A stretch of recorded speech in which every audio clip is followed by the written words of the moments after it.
اللہ کا شکر بجا لائے. لیکن اللہ تعالیٰ قرآن پاک میں خود کہہ دیتا ہے کہ میں خود کہہ رہا ہوں کہ میں نے تم پر قرآن نازل کیا. یہ اللہ کا فضل و کرم ہے. تو میں خدا تمہیں خود حکم دیتا ہوں تم خوشیاں منایا منایا کرو. ارے ہم یہاں تک تو پہنچ گئے کہ قرآن کے آنے پر خوشیاں منائیں. ارے میں تمہاری عقل پر دم نہ رہ جاؤں تو کیا کروں کہ تم قرآن کے آنے پر تو خوشی مناتے ہو لیکن صاحب قرآن کے آنے پر خوشی نہ مناؤ. ارے قرآن اترا میرے حبیب کے جگر پر ہے. ارے اگر قرآن پہاڑوں میں اترتا تو پہاڑ ریتا ریتا ہو جاتے. لیکن اللہ کہتا ہے یہ قرآن میرے حبیب کے جگر پہ اترا ہے. اور شاہ صاحب یہ جملہ آپ کو کہنے لگا ہوں, آپ کی نظر کرنے لگا ہوں کہ قرآن میرے حبیب کے جگر پر اترا ہے. اور حضور فرماتے ہیں کہ میرے جگر کا ٹکڑا میری بیٹی فاطمہ. حضور فرماتے ہیں کہ الفاطمہ بضعۃ منی, کہ فاطمہ میرے جگر کا ٹکڑا, فاطمہ میرے جگر کا ٹکڑا ہے. بس آخری بات کر کے محفل شاہ صاحب کے حوالے انشاءاللہ شاہ صاحب کی قیادت میں آگے ہم محفل کو بڑھائیں گے. اللہ تعالیٰ قرآن میں فرماتا ہے کہ لیلۃ القدر خیر من الف شہر, کہ جو لیلۃ القدر ہے یہ 1000 مہینوں سے افضل ہے, 1000 مہینوں سے بہتر ہے. میاں صاحب کہ لیلۃ القدر خیر من الف شہر, کہ جو لیلۃ القدر ہے یہ 1000 مہینوں سے افضل ہے. کیوں افضل ہے؟ کہ تنزل الملائکۃ والروح, کہ اس میں اللہ کے فرشتے نازل ہوتے ہیں. اس میں اللہ کی ملائکہ آسمان سے زمین پر آتی ہے. اور ہم رمضان میں آخری 5 تاک راتوں میں بڑی کوشش کرتے ہیں کہ ہمیں تاک رات مل جائے, ہمیں شب قدر مل جائے. اور یہ 1000 مہینوں سے افضل کیوں ہو گئی کہ اس میں فرشتے آتے ہیں. میاں صاحب اس رات کو تو افضل مانے کہ جس میں فرشتے اتر آئے, تو اس رات کے بارے میں کیا خیال ہے کہ جس رات آمنہ کا لال اترا. ارے اس رات کے بارے میں کیا خیال ہے کہ جس میں آمنہ کا لال آ جائے. ارے میرا ایمان تو یہ کہتا ہے کہ 1000 شب قدر اس گھڑی پہ قربان ہو جائے کہ جس گھڑی میرے حضور اس دنیا میں. ارے اس گھڑی پر 1000 شب قدر قربان ہو جائیں کہ جس گھڑی میرے آقا اس دنیا میں آئے.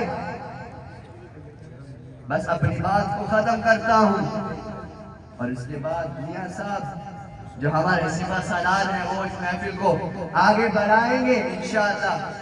ہم سے سوال ہوتا ہے کہ آپ میلاد کو مناتے ہیں, ارے یہ تو بتائیں کہ صحابہ نے کبھی میلاد منایا؟ ارے میں بتاتا ہوں صحابہ نے صرف میلاد منایا نہیں بلکہ میلاد پڑھا بھی ہے اور اپنے ساتھیوں کو سنایا بھی ہے.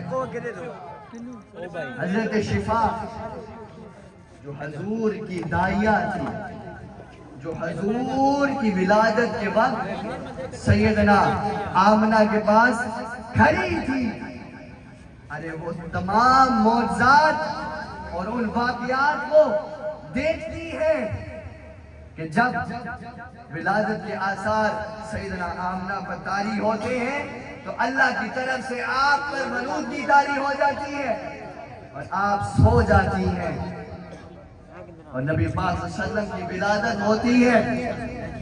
تو آپ کیا دیکھتی ہیں کہ میں جاؤں بچے کی ولادت ہوئی ہے تو میں کپڑے لے کر آؤں, تو کیا دیکھتی ہے کہ میرے آقا تو پہلے ہی جنتی لباس میں آئے ہیں. ارے عربوں میں رواج تھا کہ وہ سرما لگایا کرتے تھے آنکھوں میں, تو آپ کیا دیکھتی ہیں؟ آپ کہتی ہیں کہ میں چاہوں سرما اٹھا کر لے کر آؤں، اس بچے کی آنکھوں میں سرما لگاؤں، تو کیا دیکھتی ہیں کہ آپ کی آنکھوں میں تو پہلے خدا کے دیدار کا سرما چھایا ہے، لگا ہوا ہے۔ ارے ناف کاٹنے کو گئی تو ناف پہلے سے ہی کٹی شدہ تھی۔ اللہ اکبر۔ تو اسی دوران سیدنا عبد المطلب حضرت شفا کے پاس آتی ہیں، وہ آپ کے پاس آتے ہیں اور آپ سے کہتے ہیں کہ اے شفا، ارے دکھاؤ تو صحیح میرا پوتا کیسا ہے۔ حضرت شفا کہتی ہے کہ یہ خبر تو کسی کو نہیں پتا کہ آمنہ کو بیٹا ہوا یا بیٹی، آپ کو کس طرح معلوم کہ یہ بیٹا پیدا ہوا ہے؟ تو حضرت عبد المطلب کہتے ہیں کہ مجھے خبر کعبے نے دی ہے، میں کعبے میں تھا، میں دعا کر رہا تھا کہ اے اللہ میرے بیٹے عبداللہ کے گھر آج اولاد ہونی ہے، میں دعا کرتا ہوں کہ یہ خیر و عافیت سے تمام مراحل گزر جائے، تو کیا دیکھتا ہوں کہ کعبہ جو خدا کا گھر ہے وہ زمین بوس ہو جاتا ہے۔ اللہ اکبر۔ وہ زمین بوس ہو جاتا ہے۔ وہ کہتے ہیں کہ مجھے لگا کہ شاید زلزلہ آ گیا ہے، لیکن وہ زمین بوس جو کعبہ ہوا وہ دوبارہ کھڑا ہو جاتا ہے۔ ارے زلزلہ گراتا تو ہے لیکن اٹھاتا نہیں، تو کعبہ کلام کرتا ہے سیدنا عبد المطلب سے اور کہتا ہے کہ اے عبد المطلب، میں تجھے آج سجدہ کر کے بتانا چاہتا ہوں کہ اللہ نے آمنہ کے گھر نبی و آخر زمان کو بھیج دیا۔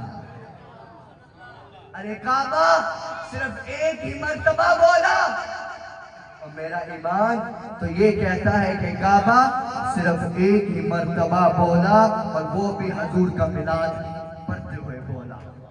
ارے کعبہ نے بھی صرف ایک ہی مرتبہ کلام کیا، اور اس کلام میں بھی حضور کا میلاد بیان کیا۔ ارے کعبہ نے سجدہ کیا، اور اسی شعر پر میں اپنی گفتگو ختم کرتا ہوں کہ کعبہ نے حضور کی گھر کی طرف سجدہ کیا۔ ارے ہم سارے سجدہ کرتے ہیں کعبے کو، اور کعبہ سجدہ کرتا ہے حضور کو، تو اعلیٰ حضرت شعر لکھ گئے کہ حاجیوں آؤ شہنشاہ کا روزہ دیکھو، اب کعبہ تو دیکھ چکے کعبے کا کعبہ۔ اللہ اکبر۔ اللہ تعالیٰ سے یہ دعا ہے کہ اللہ تعالیٰ ہمیں اسی طرح محافل میلاد منانے کی اور حقیقی معنوں پر، میلاد کے معنوں پر اور سید النبی پر عمل کرنے کی توفیق عطا فرمائے۔ جتنا سنا اور سنایا اللہ تعالیٰ ہمیں اس پر عمل کرنے کی توفیق عطا فرمائے۔ وما علینا الا البلاغ المبین۔ بہت شکریہ۔ بلا تاخیر میں گزارش کروں گا معروف ثنا خان خوبصورت آواز محترم بھائی عبداللہ قادری صاحب تشریف لائیں گے اور اپنی حاضری جو ہے وہ پیش کریں گے۔ تمامی احباب درود پاک پڑھ لیں۔ الصلاۃ والسلام علیکہ یا سیدی یا رسول اللہ وعلی آلہ وصحبہ۔